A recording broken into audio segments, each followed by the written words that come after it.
Zerk. Three white creatures? Yeah.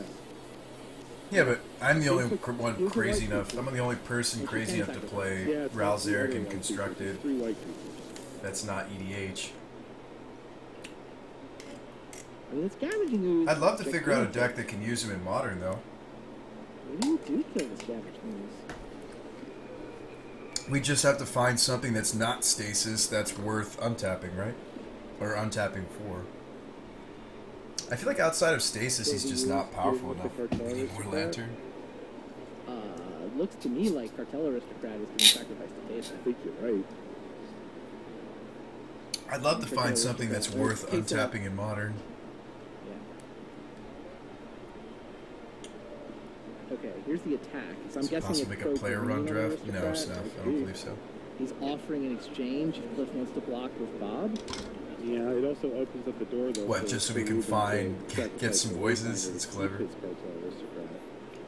True. Hangerback Walker. Oh, use Ral to activate Hangerback Walker multiple times at a turn?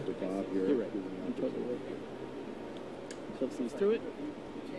Maybe we should do that. Maybe we should spend some time, because that's something that would really interest me, because I do have, what, we have 3 Ral Zarek. I could probably get a 4th one pretty cheap. Keep looking for the combo in this deck real quick. New Kiora would do a better job. Combo. I think it's just, you don't combo kill them, you just deal enough. Oh, Kiora can untap as well. Root Maze. Deceiver Exarch.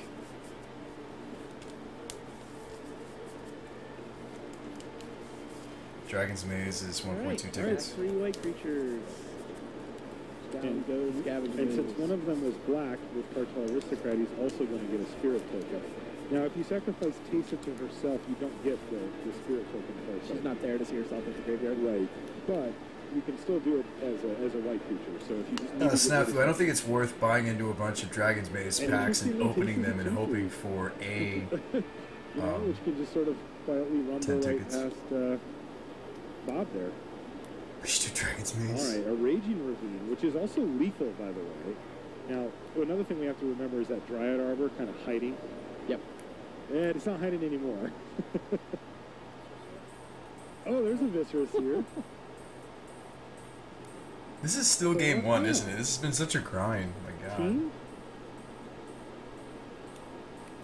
That Raging Ravine is a 4/4 if it gets active and gets to attack. Yeah, him exiling the Scavenging Ooze was excellent. I don't know if you guys noticed that, but he exiled that huge Scavenging Ooze with the Teysa, by the way. She's a spicy, spicy one-of. I really like her in the list. Teysa. Might as well just buy the card, says Yuki. Yeah, you're definitely right. Wow.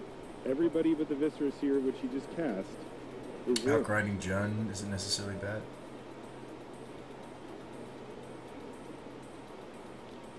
It's pretty impressive. I mean, the Teysa is just powering him through this match now, because being able to remove the Scavenging Ooze now, he's free to kind of do his reanimation stuff, shenanigans. He goes to 2 with a Confidant in play, so he's not interested in that. You're right. Yeah, that is true. Trades off the Confidant instead. Goes to 3 without a Confidant. Would have died if he'd gone to 2. Needs a removal spell, this he drew Abrupt Decay, if I saw then he just wins, right? Abrupt Decay or Viscerous here, activate Raging Ravine, kill you. Isn't that Abrupt Decay? Yeah. Oh, Marshall was wrong here, the announcer guy, because of Teysa's other text. You guys should really show Teysa. Here, I'll do it. I thought he had it there.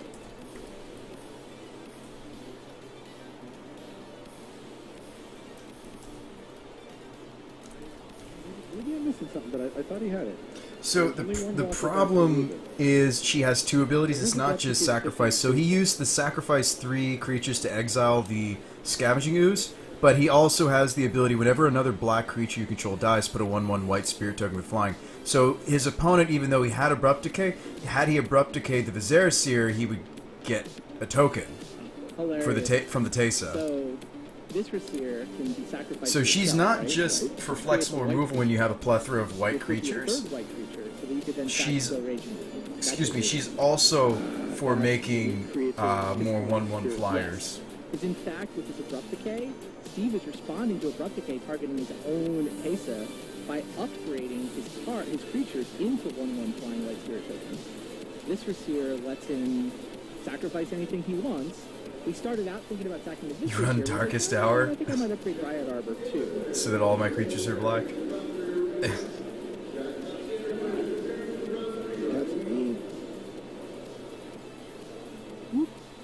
It's pretty heads up. The cliff didn't fall for that. Like, Steve had dug a hole, put some brush over the top of it. Yeah. Just kill my Visir, and, I mean, I guess it's not that hard to see. Visir dying. You don't need any shenanigans. Oh, that's busted. I just noticed what you're talking about, SketchUp, because it says whenever another black creature, but if you can turn the 1/1... Ruben wins this. hang on. Just barely. Hang on. Interesting. Hold up. Yeah. Is that modern legal? Had a blocker for the Raging Ravine on the last turn. Had to crack that. You know, one of the things about this Jund deck is how good the sideboard is there for Cliff Cannon. He is now I don't just remember what set that was from. No. Oh, 7th. It's in 7th. Ruben's deck here. All right. Yeah, ask away, Oblivion Cow. Is Painter good enough for modern? Oh no, it is 7th, not 8th. You're right. It would have to be something like Painter's Servant, right? Let's get back to the video. Yeah, it's 7th, not 8th. Yeah, they often run like guys. Painter. It's 4 guys. Yeah, a Painter's Servant could do it, but I don't know if that's worth. Oh really? Because I'm only running like a 1 of Tesa, guys, so I don't think it's worth it. Okay, so this is the 4-color Zoo deck I was talking about. But it hasn't really done much in years. And as you can see, as a Riftbolt comes off the suspend, Larry Lee's on burn. Can you burn Anissa in response to her flip trigger? Game 3, by the way. Yeah, I'm not surprised to hear that this is game 3 after we just finished. That was a long one. Yeah, it was a long one, and this is not. I think so. Doesn't she have to exist for her to flip? Yeah, I mean, the permanent. She is a creature until the flip has happened. So that's kind of. I mean, like everybody's kind of all on the Jace train right now, and I think he's a fine card, and some of the other planeswalkers too. But the fact that they're creatures means that they're going to die to a lot of the same thing. And kind of like when I think planeswalker, I kind of like the fact that my opponent can't interact easily with the permanent, but you know. Yes, blue is for guys. So Reed is on 4 colors. It's actually a really hilarious matchup. You'll enjoy this if you haven't seen it yet. You'll enjoy this match. Yeah. But in our deck tech, that's very similar. He did Jasper, right? Jasper, he doesn't like it. She flip if our eyes aren't real. He cut it. But these have become somewhat standard in this deck. It was like, no. Use trade routes.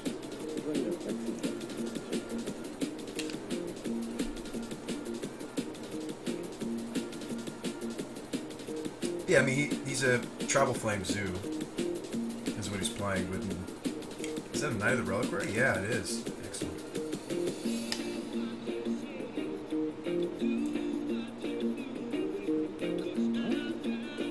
You think Jace is better because he's a creature due to the command?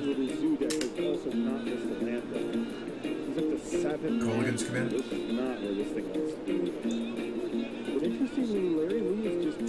It's interesting to think about, like, Blood. Some people say it's a good thing that they're creatures that turn into planeswalkers. Other people realize that it also means it's harder to stick them. Because it is easier said than done to remove.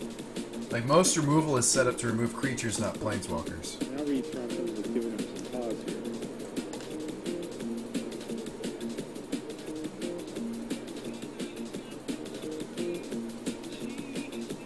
Alright, hang out here to see let's just... It's $25, says RB man. Yeah, this is a game 3. We'll hang out here. The first match is back underway, but we'll jump back over to it right when we get a good feel for where this one is. These ones usually end in a big... I don't think we're going with either, Shep. Unfortunately. Well, Reed's drawn something he wants to cast. Even though we're looking at a 4-color deck right here, you know, Zoo, but... cast a spell since we came on the match. Bashing with the Noble Hierarch for 1. Claim land. Oh, that's in paper? The dice?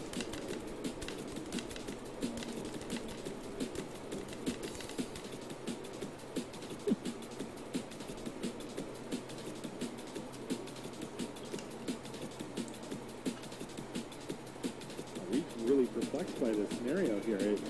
He's a thinking player, but usually you don't see him in the tank this long. He's really grinding this one out.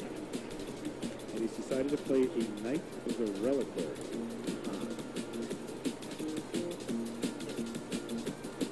Which is already a 3-3, and it can become, looks like a 5-5 when he wants it. So he's got a really good wow. hanging out there. Oh, nice.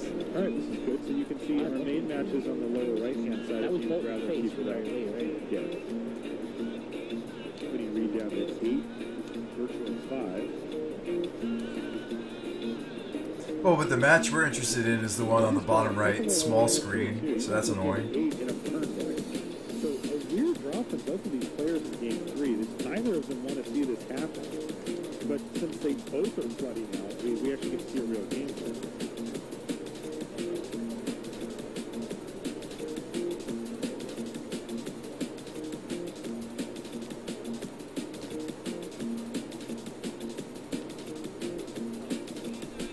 Seen a decent amount of Dreadboard lately.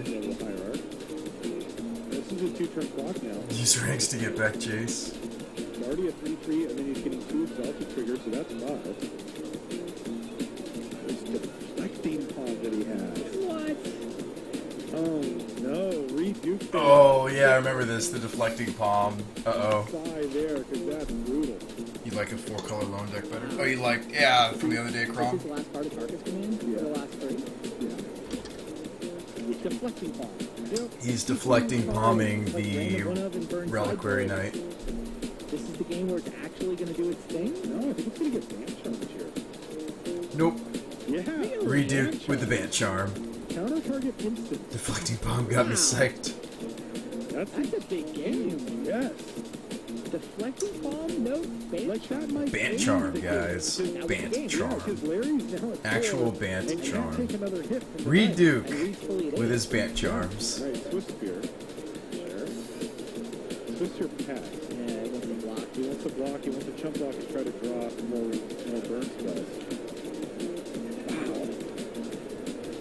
Reduke with the... I mean, Reduke was dead to that if he didn't have the counterspell. Trigger. Path to exile. I guess he could have passed his own knight, though, right? Before the damage was dealt, or you deflect. You get the deflecting palm before the damage is dealt. Let's jump back to our main match. Modern staple. Right-hand side, that's Steve Rubin. On the left-hand side of your screen. Oh, we're back to the match you're actually interested in. So what happens once here? Once again on the right-hand side of your screen.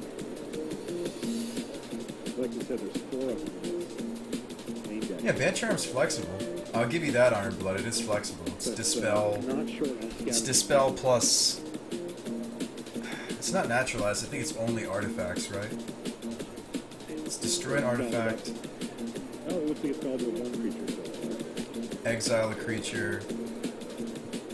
Counter an instant. Right? Let me see if I got that right.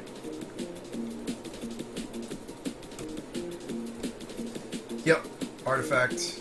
Oh, it's not exile, it's bottom. It's bottom it. Can you just gather the Packer Grizzly? Wow, Swift Chen firing on all cylinders here. Look at this, he's got a Tarmogoyf, he's got a Scavenging Ooze, he's got Tassinger, he's got Liliana of the Veil, and even a Ravaging Ravine there in the background, or Raging Ravine in the background, too. That's going to make Seder Wayfinder hit the yellow here.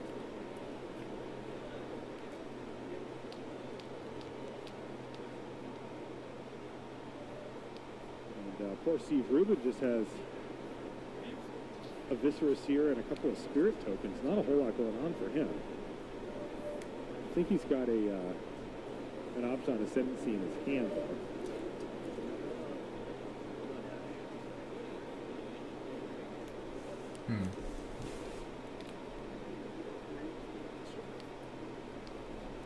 But it doesn't look like he wants to play it this turn.